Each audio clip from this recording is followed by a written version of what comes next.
Yo, what's going on, everybody? It's your boy Mel, and welcome back to Mel Got Game, where I bring you top plays, top sports news, and some of my personal opinion regarding everything going on in sports today. If that interests you, please like, comment, and subscribe. And without further ado, let's go ahead and get into it.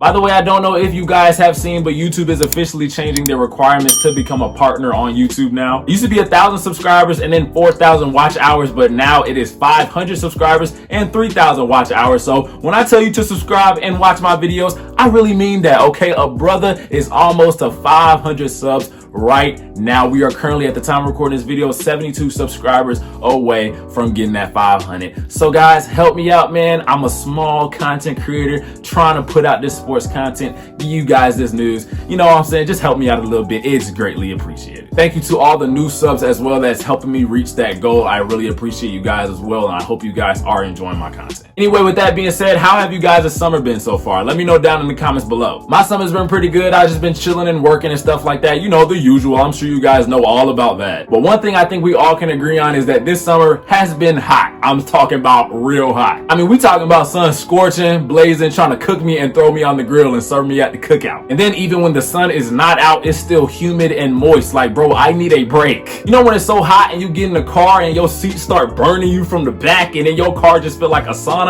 That's been me every single day leaving work. But I live in Georgia. I mean, y'all know how I get down here for real. But I do love summer no matter how hot it is. But the only thing I don't love about summer is the lack of sports. Every year after the NBA Finals, there's absolutely nothing to watch. I mean, nothing. We got 2 months until football, 3 months until basketball is back. For those who watch ice hockey, you got 3 months until that comes back as well. I mean, sheesh. Currently, we do still have baseball, but I mean, it's an insane amount of games in the regular season for the MLB. It's very hard to keep up. I don't know what the guys were thinking about when they were creating the Major League Baseball schedule and was like, let's put 162 games on this schedule, okay? These guys are gonna be all right. We just want to watch baseball. I mean, I applaud every single one of you guys who's able to sit in front of the TV and watch every game of your favorite baseball team. All you gonna get from me is turning on the Braves notifications on the app. That's it. But man, even though we don't have much to watch, we still can always talk and discuss about the interesting topics that are going on in sports right now. And today we are going to be talking about the Atlanta Falcons again, because why not? Now, we all know the Falcons made a plethora of moves this offseason. I mean, it's the most movement we've had in an offseason in franchise history. I mean, this is the first offseason where I was like, dang, these guys actually trying to win some games this year. Now, while the offseason adjustments are all fine and dandy, it all comes down to how we perform during the regular season, because that's all that matters. You can really scratch all the hype around the free agent acquisitions and the draftees, because when September 10th rolls around, that's when we get down to business. And when we get to that point, we're going to need everybody bought into this process and working to help this team make the playoffs. And I've been thinking for a bit about which one player I think needs to be our biggest focus right now. The player that really needs to have a big season this year in order for us to be a contender. The player that I think is our biggest X factor. Obviously, there is the conversation about Desmond Ridder and going into this season, if he can prove that he is going to be the franchise quarterback moving forward for this team. There's talk about Cordell Patterson and him not having that burst of energy that we've normally seen out of him because of him getting older. There's talk about Tyler Algier and how he will handle splitting the work in the backfield 3 different ways this season after just coming off an 1,000-yard campaign his rookie year. And there's also a few more players that I think are worthy of being called our X factor for the 2023 season. But the player that I think is the most important component for this season, the player that might just have the most control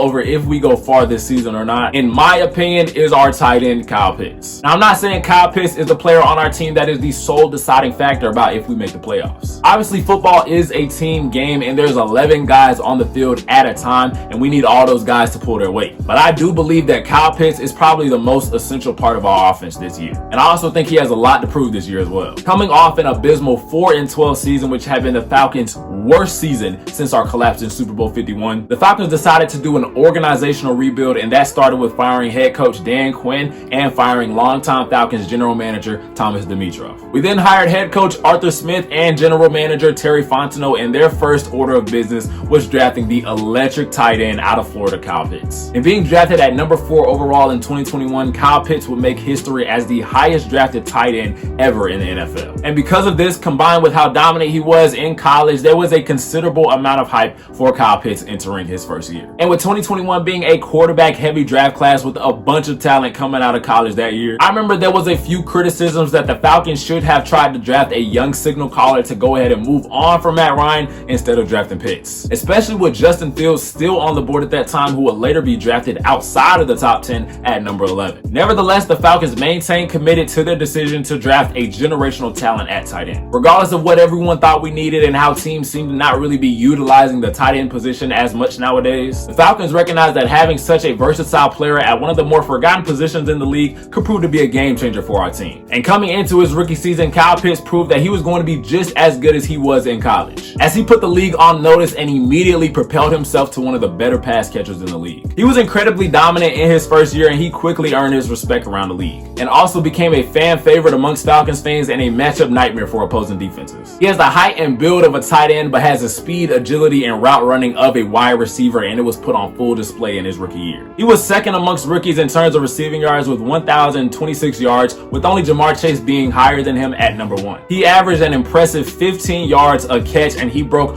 our franchise record for most receiving yards in a single season by a tight end, which was previously set by arguably the best tight end ever in the NFL, Tony Gonzalez, in 2012. Starting off a little slow earlier in the season, he turned it up around week 5. And in week 6, he also set our franchise record for most receiving yards in a game by a tight end with 163 yards and a win over the Dolphins. Going over 1,000 yards to end the season will put him in historic company, as he joined Mike Ditka as the only tight ends ever to go for 1,000 yards in their rookie year. His season will be capped off by being selected to his first ever Pro Bowl, and he will become the first rookie tight end to be selected to the Pro Bowl since Jeremy Shockey in 2002. And while the Falcons failed to make the playoffs for the 4th straight year, Kyle Pitts was a big reason why we improved upon our 4-12 record from the year prior to a 7-10 record, where we were still in the playoff conversation in the latter stages of that year. And after his very effective rookie season, everyone was looking forward to seeing what Kyle Pitts could do in his second year and how much he could improve upon his rookie year. Among Falcons media and some league news, Pitts was being projected to be the best tight end that next season. I mean, if you play fantasy football, you know exactly what I'm talking about. Kyle Pitts was the first tight end taken off the board in pretty much every fantasy draft, and some even selected him for their first pick in their draft. And needless to say, that is a pick that a lot of fantasy owners regret to this day, as his sophomore season wasn't nearly as dominant as his rookie year, as he finished with a disappointing 356 yards on just 28 receptions. And his season would be cut short as he suffered a knee injury in week 11, which would later be ruled as an MCL tear, requiring him to have surgery and forcing him to sit out for the remainder of the season. However, outside of Pitts missing those last 6 games of the season, it was very clear that this was going to be a down year for Pitts within the first few weeks. Throughout the first 5 games of the season, Pitts was only targeted 25 times, which was 11 less through the first 5 games in his rookie season. He also only caught 13 passes through those first 5 games, compared to his 24 passes caught in his first 5 games as a rookie. Now, while Pitts wasn't the offensive force that he was his first year, he also was significantly underutilized offensively, which heavily contributed to his decline in production. Now, one of the main reasons that I consider for that is the switch from Matt Ryan to Marcus Mariota. Now, while Matt Ryan wasn't the greatest passer ever, I will be the first to tell you that he was definitely a solid pocket passer quarterback, and he knew how to get the ball to his star players in some good space, which proved to be very beneficial for Kyle Pitts his rookie year. Now, Marcus Mariota, on the other hand, is a better quarterback with his legs, and during a lot of situations during last season, he would much rather get out of the pocket and pick up some yards using his legs than try to find his 6'6", 245-pound safety valve Kyle Pitts. However, it doesn't all just fall on Mariota. Offensive play calling in regards to passing plays wasn't nearly as effective as it was with Matt Ryan. And about midway through the season, everyone pretty much realized that we had a much better chance at winning games on the ground than through the air, which essentially just removed Kyle Pitts as a factor from our offense. Nevertheless, the Falcons were very much still in the playoff picture up until the last couple of games in the season. And with the NFC South being the worst division in football last year, the Falcons had ample opportunity to take control and seize the division. And I believe one of the main reasons why we didn't capitalize on those opportunities to win the South was because of Kyle Pitts' lack of involvement in the offense. I believe we would have won a lot more games, especially early on, had Pitts been involved a little bit more offensively, which would have put us in a great position when the home stretch of the season came. Now, this upcoming season will serve as a rebound year for Kyle Pitts. Now, Pitts is still currently rehabbing from his MCL tear from last season, but he is projected to start in our season opener for our 2023 campaign. Now, what will be interesting once again is the quarterback position, with Desmond Ridder being Kyle Pitts' 3rd quarterback since he came in the league 2 years ago. Frequent quarterback changes like this aren't ideal for any pass catcher, regardless of how good they are. But I believe this Ridder-Pitts connection has to work if we're going to make the playoffs this year. It It kind of seems like some people have forgotten about Kyle Pitts, with a lot more of the attention shifting to Bijan Robinson and how good our run game might be this year. But I don't care how good the hype is around the rushing attack. One thing that we cannot do this year is neglect Kyle Pitts like we did last year. Like I said, Kyle Pitts is a generational talent, and it is very vital that we get him involved a lot more early on, because I truly believe that Kyle Pitts is the key to having a very successful season this year, making him the Falcons 2023 X Factor. Anyway, guys, that is my analysis of who I think is going to be our 2023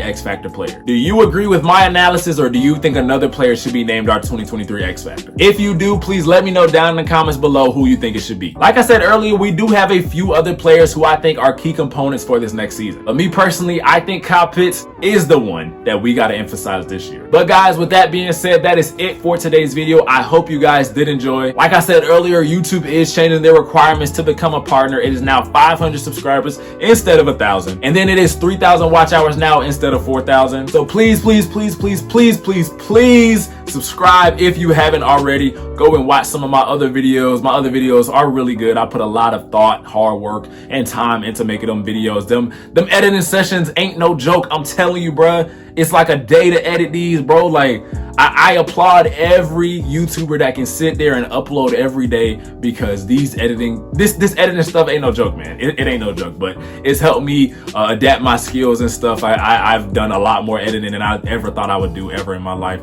But guys, like I said, those videos, I put a lot of heart and soul into them videos. So please go watch them. And if you haven't subscribed already, please do so. Thank you to all my new subscribers that I've gotten over the past couple of weeks. I appreciate you guys a lot. Love you guys, and I hope you guys have a great rest of your day. Hope you guys enjoyed the video, and I'm out.